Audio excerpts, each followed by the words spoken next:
শাহরু রমাদানাল্লাযী উনজিলা ফীহিল কুরআন। হে দুনিয়ার বান্দা বান্দিরা মনে রাখো, আমি রব, আমি আল্লাহ পাক আল্লাহ তাআলা যে রমজানুল মুবারক মাসকে এত গুরুত্বপূর্ণ এত দামি বানিয়েছি। সেই রমজানুল মুবারক মাস এত গুরুত্বপূর্ণ হওয়ার পিছনে আমি মহান আল্লাহ পাক আল্লাহ তাআলা আমার পক্ষ থেকে আমার বাণী আমার কালাম, হে আমার বান্দা বান্দেরা, তোমাদের দুনিয়ায় চলা বলা ওঠা বসার ব্যবসা বাণিজ্য সাংসারিক জীবন সবকিছুর গাইড বুক হিসাবে আমার কালাম কোরআনকে নাজিল করেছি। মহান আল্লাহ রমজানুল মুবারক মাসে কোরআন শরীফ নাজিল করেছেন। হে তরুণেরা, যুবকেরা, মহান আল্লাহ পাক আল্লাহ তাআলা সারা পৃথিবীর মানুষকে মহান আল্লাহর শ্রেষ্ঠত্ব, মহান আল্লাহ পাকের প্রশংসা, মহান আল্লাহ পাকের ইবাদত, মহান আল্লাহ পাকের বান্দেগি, মহান আল্লাহকে চিনা জানার জন্য যে গাইড বুক আমাদের কাছে আল্লাহ পাঠিয়েছেন, যার নাম হলো কোরআনুল কারীম, কোরআনুল হাকিম, আল কোরআনুল মাজিদ। সেই কোরআন শরীফকে মহান আল্লাহ পাক আল্লাহ তাআলা এই রমজানুল মুবারক মাসে আমাদের কাছে অবতীর্ণ করেছেন। কিসের জন্য? আল্লাহ বললেন, হে দুনিয়া আর বান্দা বান্দিরা মনে রাখো, হুদাল্লিন নাস, আমি রব, আমি আল্লাহ পাক আল্লাহ তাআলা সারা পৃথিবীর মানুষের জন্য এই কোরআনকে হিদায়াতের বাণী বানিয়েছি। এই কোরআন আমাদের কাছে পাঠানোর কারণ আল্লাহ বললেন এটা হলো মানুষের জন্য, লিন্নাস, নাস মানে মানুষ, হুদাল হিদায়াতের জন্য, মানুষের জন্য হিদায়াত স্বরূপ এই কোরআনকে আমি আল্লাহ মানুষের কাছে পাঠিয়েছি। হে তরুণেরা, যুবকেরা, বিশ্বনবী সরওয়ারে কায়নাত নবীজি সাল্লাল্লাহু আলাইহি ওয়াসাল্লাম বললেন, হে আমার উম্মত উম্মতিরা, তোমরা সারা জীবন পাপ করে করে, গুনাহ করে করে তোমাদের জীবনটাকে বরবাদ করেছো।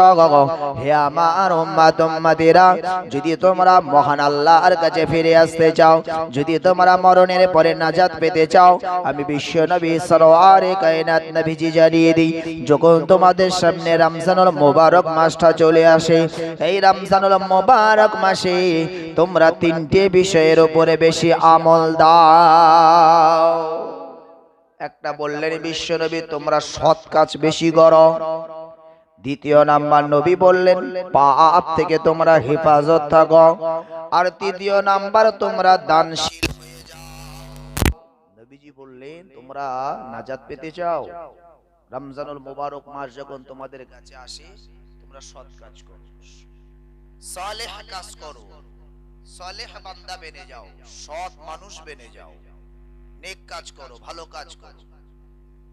হে তরুণেরা, যুবকেরা, এই রমজানুল মুবারক মাসে মহান আল্লাহ পাকের নবী তিনি আমাদেরকে শিক্ষা দেন, হে দুনিয়ার বান্দা বান্দিরা মনে রাখো, যখন রমজানুল মুবারক মাসটা পেয়ে যাও, ওই সময় তোমরা পাপগুলো ছেড়ে দাও। তোমরা যদি সুদের সাথে সম্পর্ক রাখো, সুদটা বন্ধ করে দাও। তোমরা যদি মিথ্যার সাথে তোমাদের জবানটা নড়তে থাকে, মিথ্যাটা তোমরা বন্ধ করে দাও। যদি তোমাদের ভিতরে বিভিন্ন ধরনের পাপ দুনিয়ার মুখে পড়ে জড়িয়ে যাও, সব পাপ থেকে তুমি হেফাজত থাকো, আর দুনিয়াতে চলে অর্থাৎ ভালো কাজ করো। নামাজ হলো ভালো কাজ, রোজা হলো ভালো কাজ। ভাই আমার, দোস্ত আমার, মানুষের পাশে দাঁড়ান, মানুষের সহযোগিতা করুন। ভাই আমার, দোস্ত আমার, বিশ্বনবী আমার বলেছেন, যদি চলে অর্থাৎ ভালো কাজগুলি করতে পারো, আর পাপ থেকে যদি হেফাজত থাকতে পারো, আর এই রমজানুল মুবারক মাসে যদি তোমরা দানশীল হয়ে যাও, দানী হয়ে যাও, আমি বিশ্বনবী সরওয়ারে কায়নাত নবীজি জানিয়ে দিলেন, হে আমার উম্মত উম্মতিরা, তোমরা নিষ্পাপ হয়ে যাবে। তোমাদের জীবনের পাপ রাশিগুলো মহান আল্লাহ পাক আল্লাহ তাআলা সমস্ত পাপ রাশিগুলো পুড়ে ছাই বানিয়ে দেবেন। একবার জোরে বলো। রমজানুল মুবারক মাসে আমাদের ভালো কাজ হলো তিনটা। একটা হলো সৎ কাজ, আর একটা হলো পাপ থেকে হেফাজত থাকা, আর একটা হলো দানশীল হওয়া।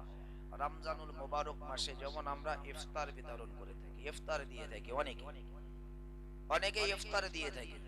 ইফতার অন্যান্য মাসে অন্যান্য সময় একজন ইফতারিকে খাওয়ানো, অর্থাৎ একটা সময় থেকে রেজেক দান করা, একটা সময় তাকে অন্ন দেওয়া।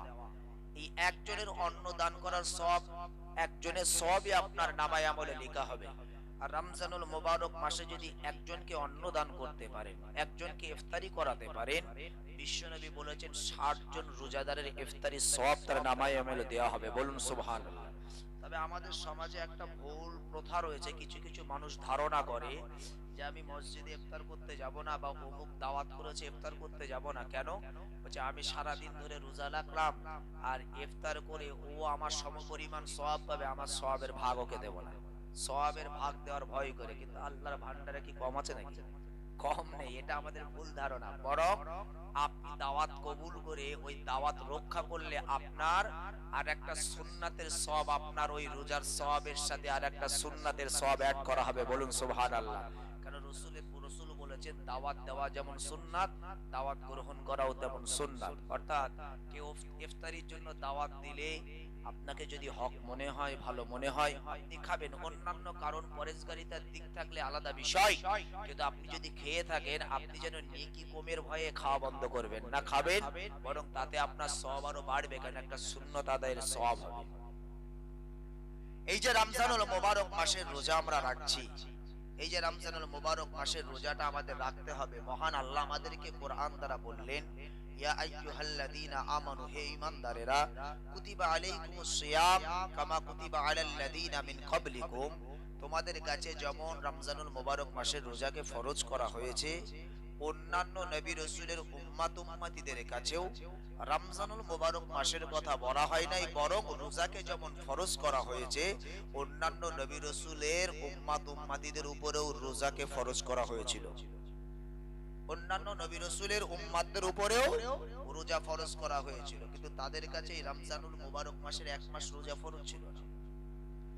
হে তরুণেরা, যুবকেরা, মহান আল্লাহ পাক আল্লাহ তাআলা উম্মতে মুহাম্মাদীর জন্য, শেষ নবীর উম্মত অর্থাৎ আমাদের জন্য মহান আল্লাহ পাক আল্লাহ তাআলা এই রোজাকে স্পেশাল বানিয়েছেন। অন্যান্য নবী রাসূলের উম্মতদের উপরেও রোজাকে ফরজ করা হয়েছিল, কিন্তু রমজানুল মুবারক মাসে রোজা নাই। ভাই আমার, দোস্ত আমার, কোন কোন নবী রাসূলের উম্মতের উপরে রোজা ফরজ করা হয়েছিল 10ই মুহররম আশুরার দিন, যেটা আমরা মুহররমের দিন বলি। কারো কোন কোন নবীর উম্মত উম্মতিদের উপরে এই 10ই মুহররম আশুরার দিনকে আমার আল্লাহ রোজাকে ফরজ বানিয়েছিলেন। কোন কোন নবী রাসূলের উম্মতের উপরে এই 10ই মুহররম আশুরার দিন আর আপনার রোজা ফরজ ছিল আইয়ামে বীজের রোজা, অর্থাৎ ভাই আমার, দোস্ত আমার, আপনার প্রতি মাসের অর্ধশতে ভাই আমার 13, 14, 15 যারা রোজা রাখতেন, এই 13, 14, 15 রোজা রাখা হলো আইয়ামে বীজের রোজা। কোন কোন নবী রাসূলের উম্মত উম্মতির উপরে এই আশুরার রোজা এবং আইয়ামে বীজ, এই বীজখানের তিনটে রোজা রাখা ফরজ করেছিল। কিন্তু বিশ্ব নবী মহান আল্লাহ পাক তাকে এত সম্মান দিয়েছেন তার উম্মত উম্মতিদেরকে দামি বানানোর জন্য, তার উম্মত উম্মতিদেরকে আলাদা মর্যাদা দান করার জন্য বিশ্ব নবীর উপরে মহান আল্লাহ পাক আল্লাহ তাআলা এই রমজানুল মুবারক মাসকে স্পেশাল ভাবে বানিয়েছেন।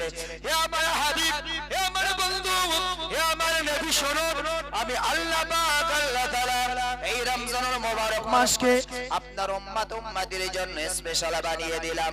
যদি এই রমজানুল মুবারক মাসটা আপনার উম্মত উম্মতি যদি তারা আমল দিতে পারে, তারা আমি আল্লাহ আমার কাছে নাজাত পেয়ে যাবে। হে আমার হাবিব, হে আমার বন্ধু, আমি রব্বুল আলামিন আল্লাহ পাক জানিয়ে দিলাম লাইলাতুল কদরি খায়রুম মিন আলফি শাহর। এই রমজানুল মুবারক মাসে আমি এমন একটা রজনী রেখেছি, এমন একটা রাত রেখেছি, হে আমার হাবিব আপনি বলে দেন আপনার উম্মত উম্মতি যদি ওই রাতটিকে যদি তারা ইবাদত করে, আমল করে, সারা রাতটা জাগরণ করতে পারে, আমি রব্বুল আলামিন আল্লাহ পাক জানিয়ে দিলাম লাইলাতুল কদরি খায়রুম মিন আলফি শাহর, 1000 মাস অপেক্ষা উত্তম ওই একটা রাতকে আমি দামি বানিয়ে দিয়েছি। এ তরুণেরা, যুবকেরা, এ আমার মুরব্বিয়ানেরা, দুনিয়াতে আল্লাহ আমাদের হায়াত দিয়েছে, কারোর 50 বছর, কারোর 60 বছর, কারোর 70 বছর। কিন্তু মনে রাখুন ভাই আমার দোস্ত আমার, উদ্দে হয়তো কারোর 80 বছর 100 বছর হতে পারে, তবে বিশ্বনবীর হাদিস, বিশ্বনবী আমার বলেছেন, হে আমার উম্মত উম্মতি মনে রাখো, আমার উম্মত উম্মতিদের মাঝে এভারেজ বয়স হবে 60 থেকে 70 বছর, হয়তো ব্যতিক্রম হতে পারে কম বেশি। ভাই আমার দোস্ত আমার, নবীজি বলেছেন অর্থাৎ বেশিরভাগ মানুষ 60 থেকে 70 বছর বয়সের মধ্যে মারা যাবে। ভাই আমার দোস্ত আমার, মহান আল্লাহ পাক আল্লাহ তাআলা যে রাতটাকে আমাদের কাছে দামি বানিয়েছেন 1000 মাস অপেক্ষা উত্তম, এটা যদি আপনি হিসাব করেন দেখা যাবে 83 বছর 4 মাস একটা রাতের মূল্য আল্লাহর দরবারে। একবার জোরে বলো, একটা রাতের মূল্য 83 বছর 4 মাস। 83 বছর 4 মাস কন্টিনিউ মনে করুন কোরআন পড়ছেন, সারা রাত ধরে আপনি নফল কদরের নামাজ পড়ছেন, নফল নামাজ পড়ছেন, সারা রাত যদি নফল নামাজ পড়েন কন্টিনিউ 83 বছর 4 মাস ইবাদত বা নফল নামাজ পড়লে যে সওয়াব হয় সেই নাকি আপনার নামায় আমলে লেখা হয়। অথবা আপনি 83 বছর 4 মাস আপনি যদি কোরআন শরীফ, কলেমা শরীফ, দরুদ শরীফ আপনি যা জানেন তার উপরে যদি আপনি আমল করেন, 83 বছর 4 মাস একটানা ইবাদত করলে যে নেকি হয় সেই নাকি আপনার নামায় আমলে লেখা হবে। বলুন সুবহানাল্লাহ। তাহলে বাঁচছি আমরা 60 থেকে 70 বছর, একটা রাত জাগরণ করলে আমাদের বয়সের থেকে বেশি ইবাদত করে ফেলছি। এটা হলো আল্লাহ উম্মতে মুহাম্মাদির জন্য স্পেশাল খাস আমার আল্লাহ বানিয়েছে। কিন্তু এই রমজানুল মুবারক মাস আমাদের সম্মুখে আসছে, আমাদের প্রস্তুতি কতটা আল্লাহ ভালো জানে। তবে অবশ্যই এই রমজানুল মুবারক মাসে আমাদের রোজা রাখার জন্য আমাদের ইচ্ছে, আমাদের অনুভূতি তৈরি করতে হবে। বিশ্বনবী সাল্লাল্লাহু আলাইহি ওয়াসাল্লাম রজব মাস, শাবান মাস থেকে মাঝে মাঝে রোজা রাখতেন, মাঝে মাঝে রোজা রাখতেন। কেন বেশি বেশি রোজা রাখতেন? এই কারণ নবীজি বলতেন এটা আমার জন্য প্র্যাকটিস, আমি যদি এই প্র্যাকটিসটা করি রমজান মাসে রোজা রাখতে আমার সহজ হবে। বলুন সুবহানাল্লাহ। এই রমজানুল মুবারক মাসে যে রোজা আমাদের কাছে আছে, এই রোজা কিন্তু এইরকম ছিল না।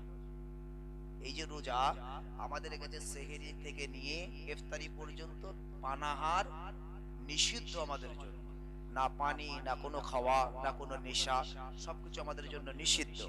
কিন্তু এই নিয়ম, রোজার নিয়ম কিন্তু এটা ছিল না। সর্বপ্রথম রোজার নিয়ম যেটা ছিল, বিশ্বনবী সাল্লাল্লাহু আলাইহি ওয়াসাল্লামের সর্বপ্রথম যখন রোজার হুকুম হলো, সেই সময় রোজা রাখার সময় রোজা রাখতেন কোন সময়? তারা রাতের বেলা যখন খেয়ে নিতেন, খেয়ে নিয়ে ঘুমিয়ে পড়লেই ঘুম থেকে রোজা স্টার্ট, ঘুম থেকে রোজা স্টার্ট। এবার এই ঘুম থেকে সারা দিনের পরে সন্ধ্যাবেলা ইফতার। কিন্তু সন্ধ্যাবেলা যে ইফতারির টাইম হতো, যদি ওই সন্ধ্যার টাইমটা কেউ ঘুমিয়ে পড়তো তাহলে কিন্তু আবার তার রোজা ওই দিন আর ভাঙা যাবে না, আবার তাকে রোজা রাখতে হবে। একটা ওকেয়া এখানে, যেখান থেকে এই রমজানুল মুবারক মাসের রোজাকে আমার আল্লাহ আমাদের কাছে সহজ করে দিলেন। বিশ্বনবী সরওয়ারে কায়নাত নবী পাক সাল্লাল্লাহু আলাইহি ওয়াসাল্লাম হুজুরের একজন সাহাবী তিনি রোজা আছেন। ভাই আমার দোস্ত আমার, সারা দিন ধরে সে ক্লান্ত শ্রান্ত কাজকর্ম করে এই রমজানুল মুবারক মাসে রোজা রেখেছেন। এই রোজা রাখার পরে যখন সন্ধ্যাবেলা ইফতারের সময় হলো, এই ইফতারের সময় যখন ইফতার খেতে বসেছেন, ইফতারের সময় বিবি বলছেন, হে আমার স্বামী নবী সাহাবী একটু অপেক্ষা করুন, ইফতারের সময় হয়ে গেছে, আমি আপনার জন্য ইফতারের ব্যবস্থা করি। তরুণেরা, যুবকেরা বিবি ইফতারের ব্যবস্থা করতে গেলেন সারা দিনের ক্লান্ত শ্রান্ত শরীর নিয়ে। এই নবীজির সাহাবী তিনি আর বসে থাকতে পারলেন না, একটু যখনই হেলান দিলেন সাথে সাথে চোখের মধ্যে ঘুম চলে এলো। যখনই ঘুমটা চলে এলো, বিবি এসে দেখলেন আমার বিবি ঘুমিয়ে পড়েছে। রাতের বেলা ঘুমিয়ে পড়েছে মানে আবার রোজা স্টার্ট, রোজা শুরু। ভাই আমার দোস্ত আমার, তিনি ইফতার করার সুযোগ পেলেন না। ওই সাহাবী আবার পরের দিন সারা দিন কাজকর্ম করে যখন আবার ইফতারি নিয়ে বসলো, এই ইফতারি নিয়ে বসে শরীরটা দোয়ালো, ক্লান্ত। বিবি যখন ইফতারি আনতে গেল, স্বামী ওই ক্লান্ত শান্ত শরীর নিয়ে যখনই বসলো, বসার সাথে সাথে শরীরের ভিতরে আবার ঘুম চলে এসেছে। এটা হলো মহান আল্লাহ পাকের কারিশমা। মহান আল্লাহ আসলে রোজাটা এমন চাই যেমন এখন আমাদের উপরে ফরজ। আল্লাহর এই বান্দা নবীর সাহাবী আবার ঘুমিয়ে পড়লেন। ঘুমিয়ে পড়ার সাথে সাথে বিবি এসে আর জাগালেন না, কারণ আবার তার জন্য রোজা স্টার্ট। ঘুমিয়ে পড়লেই রোজা স্টার্ট। ভাই আমার দোস্ত আমার রোজা শুরু হয়ে গেল, পরের দিন আবার তিনি কাজকর্ম যখন করছেন, এমন সময় কাজকর্ম করতে করতে এমনি করে তিনি বেহুশ অবস্থায় জমিনে পড়ে গেছে। পড়াটাই স্বাভাবিক, 2 দিন 2 রাত কোনো খাওয়া দাওয়া নাই, এমনি করে এই রোজা অবস্থায় মানুষটা যখন সে জমিনে পড়ে গেল। নবী সাহাবীরা নবীর দরবারে খবর নিয়ে এলেন, ইয়া রাসূলুল্লাহ, ইয়া হাবিবাল্লাহ, হুজুর আপনার একজন প্রিয় সাহাবী, এই সাহাবী তিনি রোজা রেখেছিলেন, এমন এমন ঘটনা তার যখন ইফতারির সময় হয়েছে, বিবি যখন তার ইফতারি নিয়ে আসলো, ইফতারি নিয়ে আসার পরে বিবি দেখতে পান সে ঘুমিয়ে পড়েছে। ঘুমিয়ে পড়লো মানে তার রোজা স্টার্ট। ইয়া রাসূলুল্লাহ, ইয়া হাবিবাল্লাহ, হুজুর আজ দ্বিতীয় দিন, তৃতীয় দিনে আজ তিনি যখন কাজকর্ম করছিল তার শরীর আর পেরে দেয় নাই, জমিনের উপরে বেহুশ হয়ে আপনার ওই সাহাবী পড়ে গেছে রে। বিশ্বনবী আমার মহান আল্লাহর দরবারে আরজু করলেন, হে আমার রব, হে আমার খালিক মালিক আল্লাহ, আপনি আমার উম্মাতের উপরে রোজাকে এত কঠিন করেন না আল্লাহ, আপনি আমার উম্মাতের জন্য এই রমজানুল মুবারক মাসে রোজাটাকে সহজ করে দেন। একবার জোরে বলুন। বিশ্বনবী আমার দোয়া চেয়েছেন, মহান আল্লাহ ফিরিয়ে দিতে পারেন না, কারণ আমার আপনার নবী দুজাহানের বাদশা প্যারা নবী সাল্লাল্লাহু আলাইহি ওয়াসাল্লামকে আমার আল্লাহ এত মহব্বত করেন, এত ভালোবাসেন। বিশ্বনবী আমার কোনো একটা সময় মক্কার জমিনে পানি হয় না, বারিশ হয় না, বিশ্বনবী আমার কাবার সম্মুখে চলে গেলেন, বিশ্বনবী আমার খালি মাথাটা উঁচু করেছেন, আমার আল্লাহ পাক আল্লাহ তাআলার সাথে সাথে জমিনে পানি নাযিল করেছেন। বিশ্বনবীর কাছে মহান আল্লাহ পাক জিবরিল দ্বারা বলতে লাগেন, হে রাসূলুল্লাহ, ইয়া হাবিবাল্লাহ, হুজুর আপনাকে মহান আল্লাহ পাক আল্লাহ তাআলা ভালোবাসেন, পিয়ার করেন, মহব্বত করেন। আমার রব আল্লাহ জানিয়েছেন, হাবিবে আপনি কেন কষ্ট করে মাথাটা উঁচু করলেন? খালি আপনি অন্তরে অন্তরে একবার স্মরণ করতেন, আমি রব, আমি আল্লাহ আপনার স্মরণে পানি নাযিল করে দিতাম। বিশ্বনবী আমার দোয়া চেয়েছেন, মহান রব্বুল আলামিন আল্লাহ পাক আল্লাহ তাআলা বললেন, ও আমার হাবিব, ও আমার বন্দা, আসলে আমি তো আপনাকে সারা উম্মতের মাঝে প্রিয় নবী করে পাঠিয়েছেন। সারা উম্মতের কষ্টে আপনি কষ্ট পান, সারা উম্মতের খুশিতে আপনি খুশি উদযাপন করেন। আপনার উম্মত যাতে খুশি আপনি তাতে রাজি, আপনার উম্মত যাতে কষ্ট পায় আপনি হাবিবে তাতে কষ্ট পান। আমি রব, আমি আল্লাহ পাক আল্লাহ তাআলা, আর আপনি যাতে রাজি আমি আল্লাহ তাতে খুশি।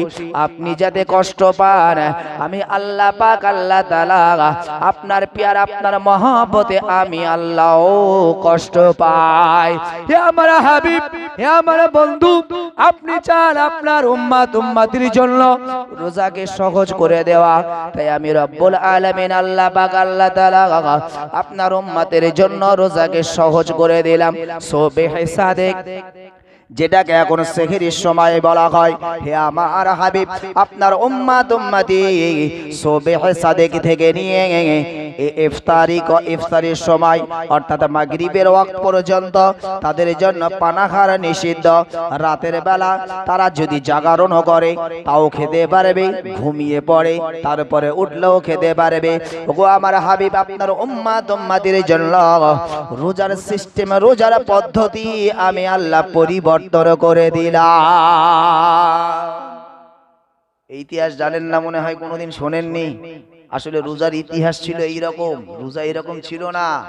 রোজার ইতিহাস ছিল এইরকম যে একটা সময় রোজা রাখা হতো, যদি ইফতারের সময় সন্ধ্যাবেলা ইফতার না করে কেউ যদি ঘুমিয়ে পড়েছে, ওই ঘুমিয়ে পড়া মানে তার আবার ওইটাই সেহেরি, ওটাই আবার রোজা শুরু।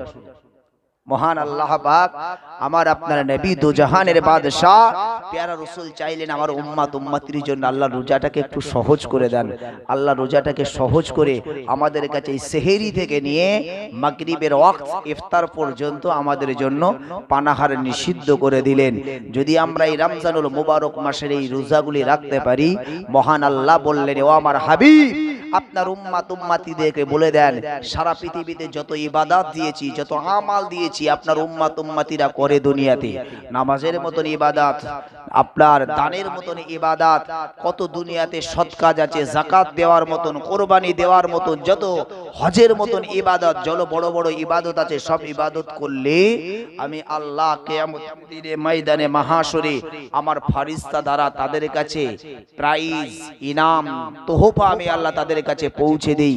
কিন্তু হে আমার হাবিব, আপনার উম্মত উম্মতিদেরকে আপনি উৎসাহ দেন, আপনার উম্মতির কাছে পৌঁছে দেন। আমি রব, আমি আল্লাহ রমজানুল মুবারক মাসের রোজা যদি আপনার উম্মত উম্মতিরা রাখে, আমি আল্লাহ কিয়ামতের দিন আমি নিজে তাদের হাতে উপঢৌকন তুলে দেব। একবার জোরে বলুন।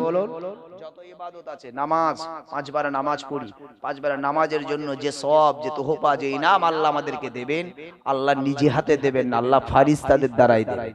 সব এক একজন ফারিস্তা এক এক ডিপার্টমেন্টে আছে, এক এক ফারিস্তা এক এক ডিপার্টমেন্ট আছে, সব ফারিস্তাদের দ্বারা আমার আল্লাহ দেবেন। আর আল্লাহ বলছেন রমজানুল মুবারক মাসে আপনার উম্মত উম্মতি যদি রোজা রাখে, আমি আল্লাহ খুশি হয়ে কিয়ামতের দিন আমি আল্লাহ নিজে হাতে তাদের উপঢৌকন দেব। একবার জোরে বলুন।